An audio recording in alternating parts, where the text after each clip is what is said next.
Happy Saturday, squad family. How are you all today? We got a lovely surprise from both Meghan and Harry. It was World Mental Health Day and also the Day of the Girl. Now, I remember actually in the morning seeing something posted about the Day of the Girl, and I was like, I wonder if we're going to get something from Meghan. She is consistent when it comes to supporting women and girls, so I did have my fingers crossed, and my wish came true. So let's get into this today. Hey, Karen M. Hey to the Mod Squad. Thank you as always. Keeping this place free of the trolls. Not that the trolls aren't welcome to listen, of course.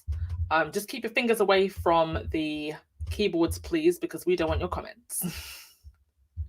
We don't want to see you in the comments, but since you have nothing better to do than to upset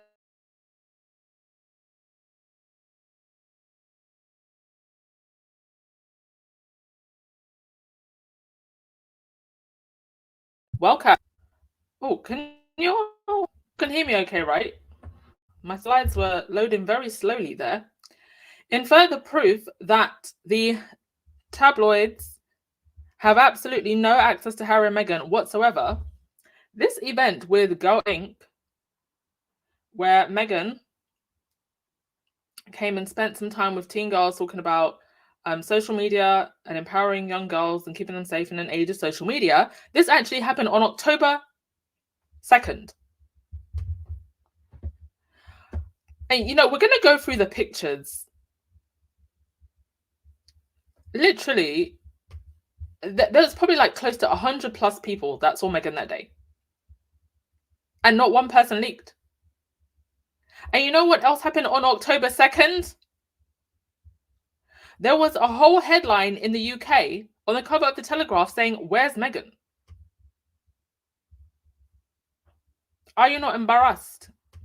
This is really embarrassing. Here it is.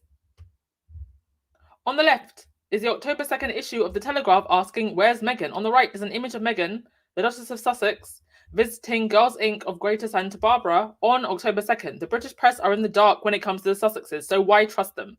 We don't. Those of us who are wise don't. Those of us who didn't drink the lies don't. But for some reason, the idiots and the fools are still believing that they know what Harry and Meghan are doing, that they somehow know that Harry and Meghan are failing, that they somehow know that Harry and Meghan's marriage is in trouble. You didn't even know that at an event where probably 100 plus people saw this woman, you didn't even know that she was there, and you had on your headline, "Where's Meghan?" As if you didn't just see her in Colombia. Are you not embarrassed? Very embarrassing.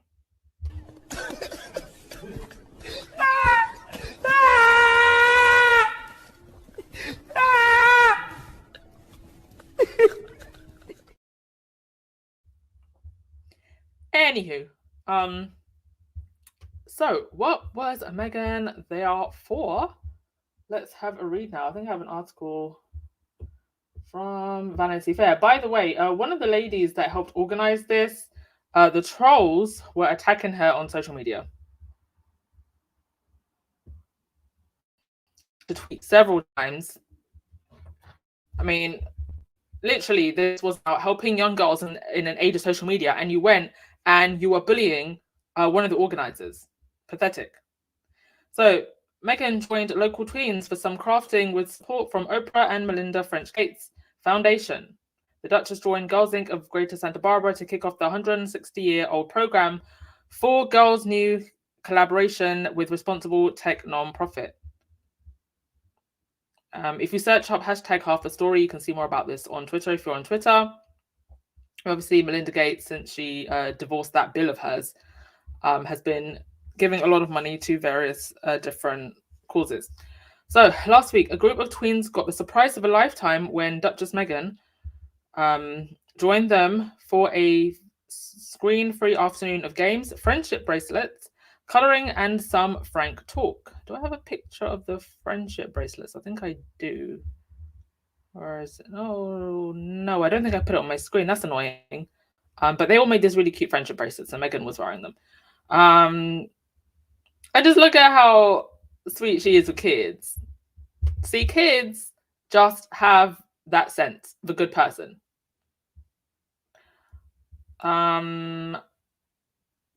So the National Mentorship and Leadership Organization, Social Media U, with now Girls Inc., is announcing a partnership with responsible tech advocacy group Half the Story to bring the program to students nationwide. Financial support for the new effort is coming from Meghan and Prince Harry's Archwell Foundation, the Oprah Winfrey Charitable Foundation, and Melinda Gates' Pivotal Ventures. To celebrate partnership, Meghan was joined by Girls Inc. CEO Stephanie J. Hull and Larissa May, the founder of Half the Story, to take part by sharing their own experiences. We did an activity where we talked through a bunch of scenarios, and Meghan talked about being one of the most bullied people in the world. May tells Vanity Fair. We had girls wave these little emoji signs and talk about how each one of these scenarios would have impacted them emotionally. Over the last 4 years, Meghan and Harry have been leveraging their experiences with online harassment and misinformation into action. In August, the couple launched the Parents Network, a resource for parents whose children may have experienced harm on social media. The Social U curriculum that Meghan helped test out last week with middle school age kids was designed with the help of its teen advisory board. We really wanted to make sure that the teens at #HalfTheStory were able to give their input on the type of experience that we would create. Amazing. Actually engaging the young kids to help create this program and not just assuming what they need, actually talking to them. And also, social media affects both young men and women. With young women, you have the added pressures of body image and also sexual abuse, whether it's revenge, PORN, recording of abuse, all of these things. Unfortunately, you're seeing an increase even in tweens, and it's a real concern. So it's great to see these initiatives, because I think, and Harry and Meghan have said this before, the new front line now, especially with these kids, is literally a phone and some buttons. And it can be great to uplift people and to form positive communities and get the word out there on different things. But it can also, of course, come with issues, especially for young people. And actually, one of the things that came up in the discussion, because Harry had a discussion about mental health, and we'll get into that in a minute, but one of the things he talked about was how it's such a double-ended sword, because on one hand, a lot of parents will give their kids phones for added protection, but you also give them access to all of these things. Having said that, my parents gave me a phone when I was young, and it wasn't a smartphone. It was just a normal phone where you could text and call. And maybe that's at least half of the solution. I don't actually think that children need smartphones 24/7. A basic minimalist phone that can text and call is enough if it's just for safety. Anywho. Yes, Meghan spent some time with the girls. They had some discussions. They actually had to sit down indoors as well. So that was great. Harry. Now, there's actually a video of this. I think it's about 20 minutes long. I haven't had the chance to sit down and watch the full thing.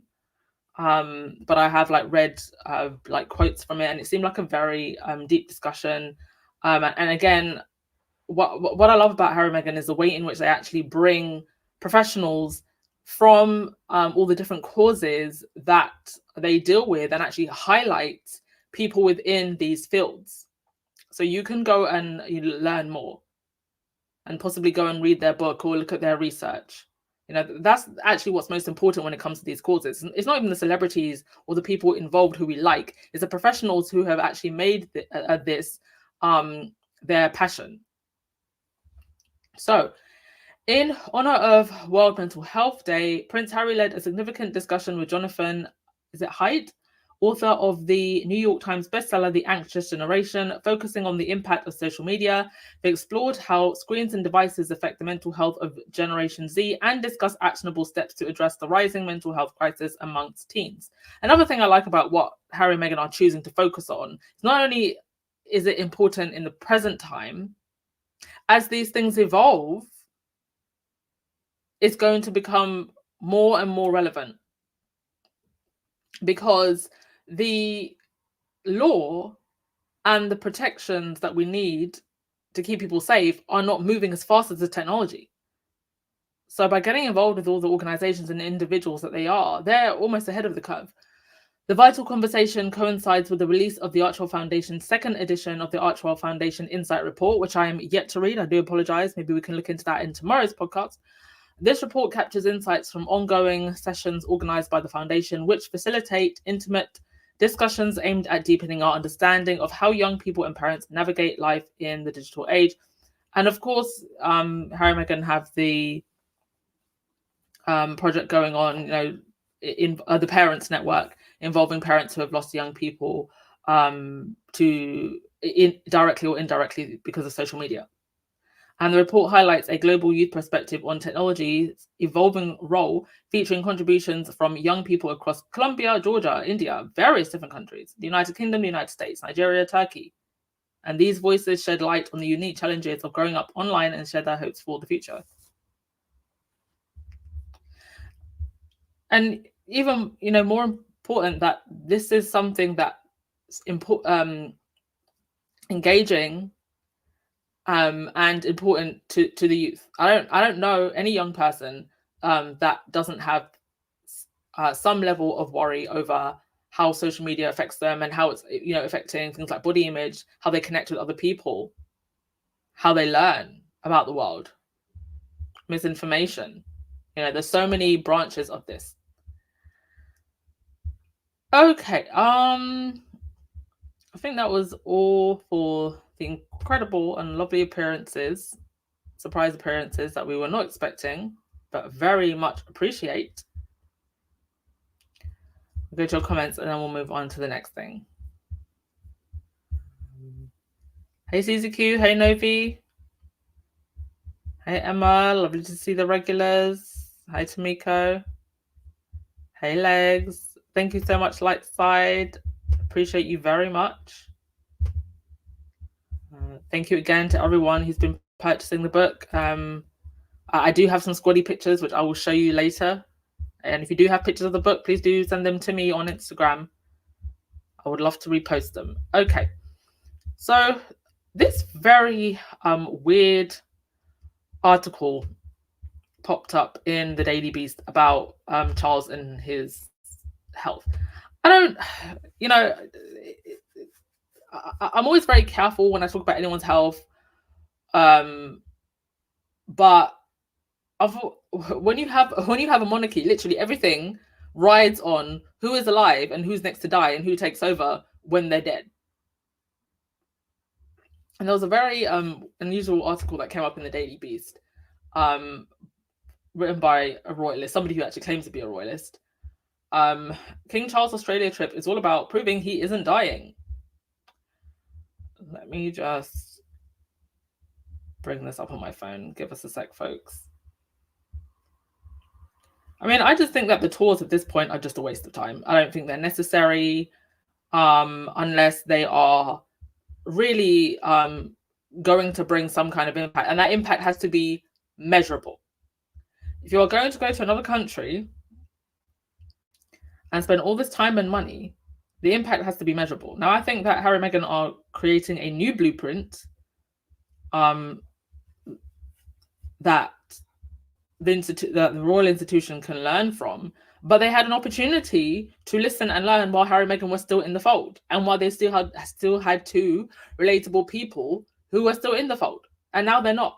So now Harry and Meghan are going around the world, doing all types of amazing things just on their own. In Nigeria, Invictus is building a center for wounded athletes.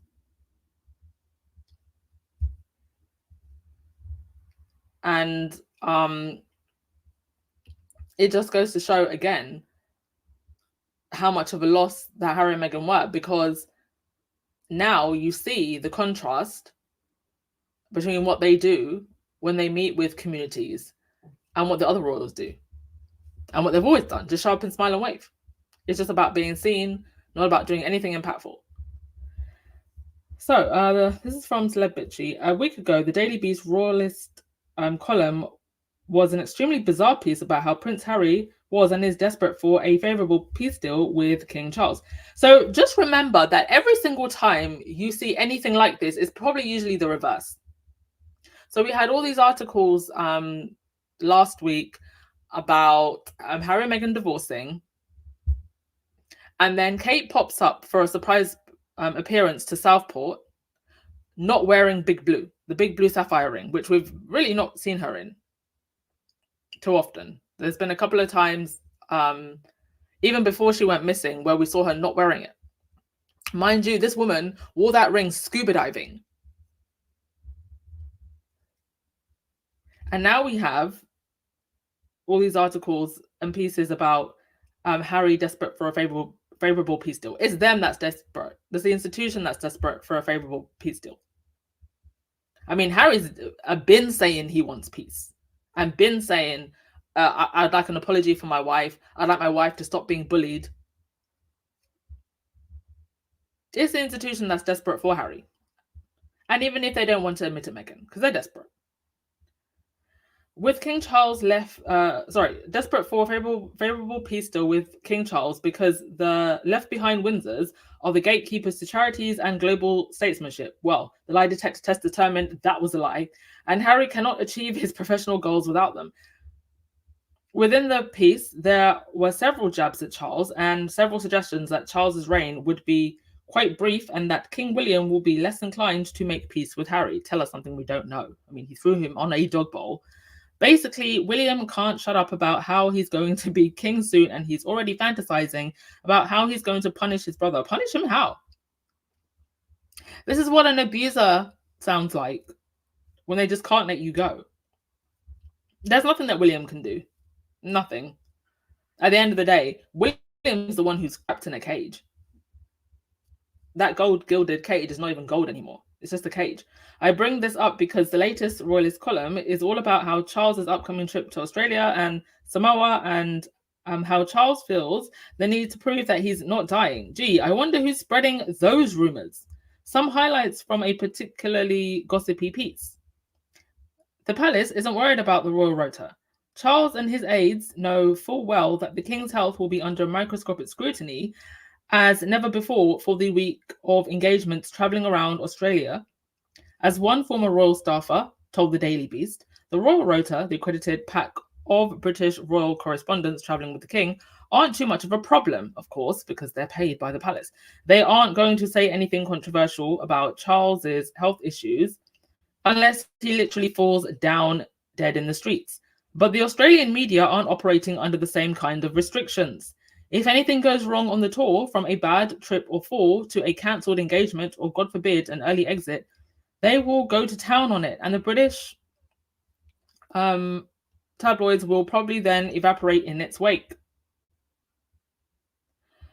Charles wants to prove he's not dying. The decision to travel to Australia is, in some senses, a gamble, the former courtier says. This is the former courtier apparently saying this.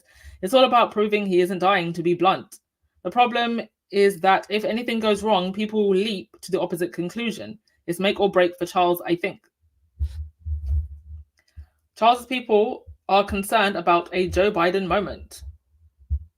As a veteran royal correspondent and former royal editor of a British tabloid, The Sun said to the Daily Beast, Charles hasn't had any Joe Biden moments, and there is no reason to doubt Charles's team's assumptions. He can do this. But, as the correspondent says, if a wobbly moment did happen, then the tour could backfire spectacularly. It is, of course, a risk that applies to his general diary, but that is exactly why. When it comes to domestic engagements, nothing is being announced until the last minute. You can't do that on a foreign tour. My personal opinion is that, having said he has cancer, they have made a rod for their own back by not telling us exactly what kind of cancer he has and how serious it is. Wrapping everything up in mystery creates a vacuum that can all too easily get filled with conspiracy theories, as we saw with Kate earlier this year. Indeed. And then it goes on to talk about Republic. Republic will be staging anti-monarchy demonstrations. Now, they've actually been there for quite a few days. Guess they wanted to throw a holiday in before Charles arrived. Graham Smith, the CEO of Republic, a British anti-monarchy pressure group, will be in Australia for the tour, seeking to raise awareness of the existence of the anti-royal movement in the UK, Smith said. We want to question the idea that he is representing us. Our message to the Australian audience is, don't believe for a minute that the UK is a nation of royalists. People are interested to know that we're doing stuff on this issue, and they want to hear from us. Smith says interest in Australia ahead of the trip is low, with people barely aware the king is even coming. One journalist told me they didn't think that the Australians will be all that interested in a couple of old pensioners wandering around Cambria for half an hour, which I think catches the mood. Yeah, I mean, I've seen more of the Not My King folks up on my timeline than any Australians. I'm excited about this. If you are an Australian, can you please let us know what is the mood? Is anybody talking about this? I haven't even seen any, anchor features like, oh, the king is coming. I've seen nothing. Smith on the monarchy system, which should be dispensed with, he says. If you are the president or prime minister and you are diagnosed with cancer, you would resign and someone else would take the job on. The suggestion that it is totally unreasonable to expect him to step down and let someone else do it makes a mockery of the role. There is something significantly dysfunctional about an institution that demands this kind of spin around someone's health. They're so determined to maintain the mythology around this family that they have to bend reality in order to make it fit the situation. He should step down. And while it's not central to our argument as Republicans, it's yet another illustration of the absurdity of having a hereditary head of state. Exactly. They literally have to be there until they're dead. Mental. Anyway, Kaiser ends by saying the crack about Joe Biden was unnecessary. While Biden and Charles are both heads of state, the job of an American president is unambiguously more important and demanding than that of a Salt Island king. Biden has nowhere to hide. He has to do the job every day. No one has seen Charles in more than a week, and he disappears regularly because his job is fundamentally unimportant and based in PR. I'm glad Graham Smith is going to Australia and that he's raising these points across the realm. I also wonder if much of this is the palace trying to lower expectations for the trip so that if Charles simply shows up and doesn't fall down, it will be considered a win. I also wonder about the reception Charles and Camilla will get overall. We'll see. Yeah. We will see. Will babies look at Camilla and cry? I mean, they definitely won't be smiling the way they smile at Meghan. Oh, my goodness. What a mess. How are we doing with Royal Bingo? Okay, this is 2023, but it could also apply to 2024. Dear, oh dear. Okay, let me go through your comments because there's quite a few. Yes, the people who move the goalposts are people who are not tethered to reality.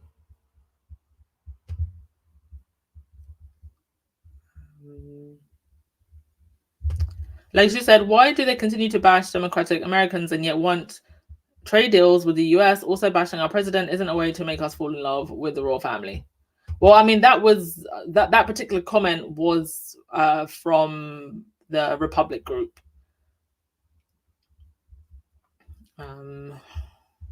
It wasn't from a pro-monarchist.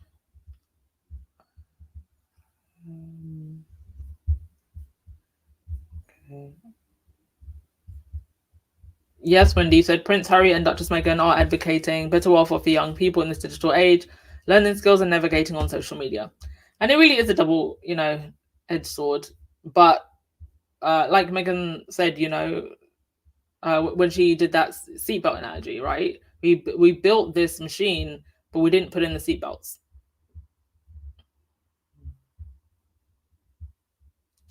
When you said Charles and Camilla Australia tour is not welcome by the people, Not My King is growing in the UK and the Commonwealth. Well, they literally said that they are going to follow Charles wherever he goes. So it's gonna be interesting if there's like literally more Not My King protesters wherever they go than there are Australians waiting to wave them.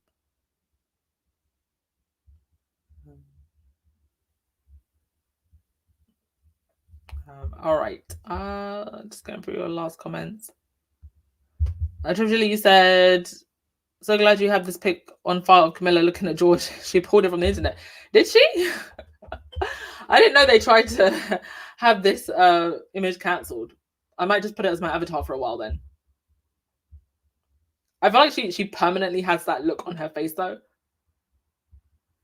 Let's see. I wonder why they keep saying that Harry is leaving Meghan. Well, whatever they say is usually the opposite. So someone's leaving someone, but it's definitely not Harry leaving Meghan. I'm expecting some kind of announcement in 2025. That's all I'll say. Rhonda, you said Biden literally works every day creating laws and working for our country. It's not clear what exactly the royals do beyond supporting charities. And even the charities they support don't really get any extra money or PR just by being associated with the royal. There was a whole report done on this that proved this. The only exceptions were any charities and organizations that are linked to Harry and Meghan get significant support and money. I mean, the squad's fundraising alone is legendary. All right, on to something a little, well, I guess it's still kind of related. The UK tabloids. So this was posted on Twitter. Polite notice, customers are reminded that these newspapers are merely the opinions of a small group of billionaires desperate to influence public opinion and are not 100% factually reflecting reality. Please cross-reference everything you've read. Thank you. Indeed. The battle in the UK is not the traditional competition between parties, but a much more dangerous struggle between a small number of billionaires and the bulk of the UK population, many of whom, it would appear, just don't really want to think about who controls the media that they consume. So this is from a website called 99%.org. And they have all types of resources about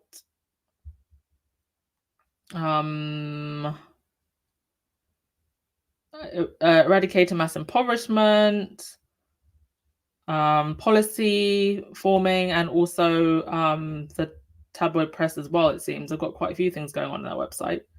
But I thought that they've also got resources for journalists, how to use concepts to give a new slant to your stories, story ideas, myth busting, human interest articles. But I wanted to read this from the website because I thought it was quite interesting. So on the 5th of May, much of the country went to the polls, most for local and mayor elections. The results were in, and now we can see the commentary. What conclusions should we draw? The real battle in the UK is not the traditional competition between parties, but a much more dangerous struggle between a small number of billionaires, not all UK-based, and the bulk of the UK population. A small number of billionaires, including most of the media owners, support and largely control this government. The population as a whole does not. We need to ensure that the UK population wins. The day after the polls closed, when it was already clear that the Conservatives, a party led by a man convicted of breaking his own COVID laws and with the worst track record of any prime minister in modern British history, had lost badly, this was how the UK press chose to report the results. Where you might have expected headlines talking of a collapse in support, calls for Johnson to step down, and speculations about his successor, most of the press chose either to declare the results a success, to attack the opposition leader for a supposed breach of the law for which he has already been investigated and acquitted, or to ignore the results together. This is a stark contrast with the headlines abroad. The New York Times reported Boris Johnson and his party suffer setbacks. The French newspaper, okay, I can't read French, And Bloomberg said Boris Johnson blamed as Tories lose seats in the UK council elections. What accounts for the difference? The ownership of the UK press is highly concentrated. More than 60% of readers in the UK consume media owned by one of four offshore tax avoiding billionaires with a strong vested interest in a conservative government being in power. And to a surprising extent, the broadcast media follow the lead set by the press. As a result, most people have little idea of the risks the government possess to our wealth, our health, and our democratic rights. And while media owners are a key part of the problem in the UK, they do not account for all of it. Money from wealthy donors increasingly determines government policy. We are moving de facto from a one person to one vote system towards a $1 one vote system. Yeah, and the UK press is a huge part of that.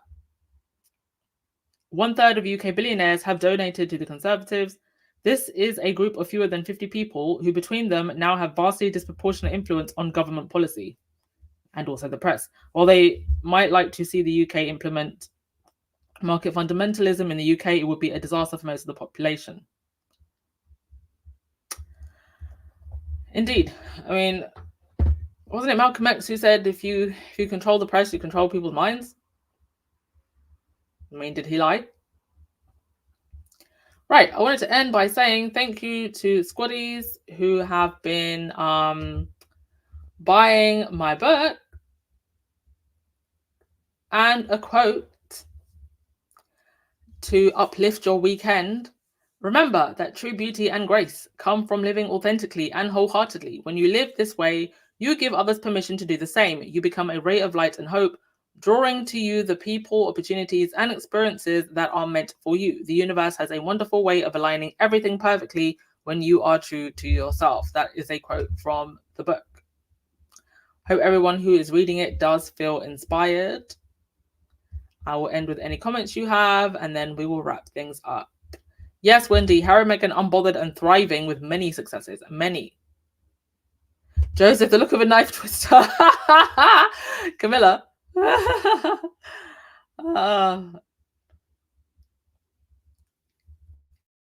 What, just the knife? She looks like she's more than capable, even at her age, of handling a whole machete.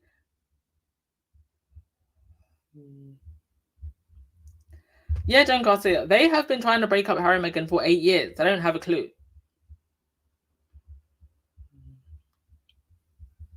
Listen, whatever they say is usually the opposite. Just remember that.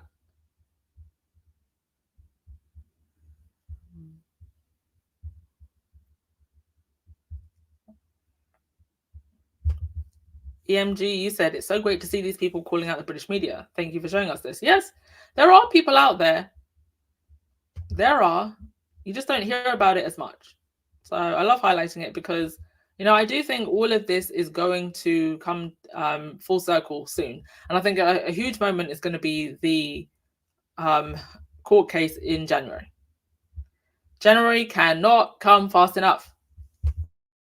Lottie, you said, I wonder when Harry and Meghan's next trip is. Good question. Well, this year alone, we've had Colombia and Nigeria. They also went to Vancouver for the Invictus Winter Games. So I'm going to guess, if we exclude anything Invictus related, that we will probably get at least 2 international trips a year, I think.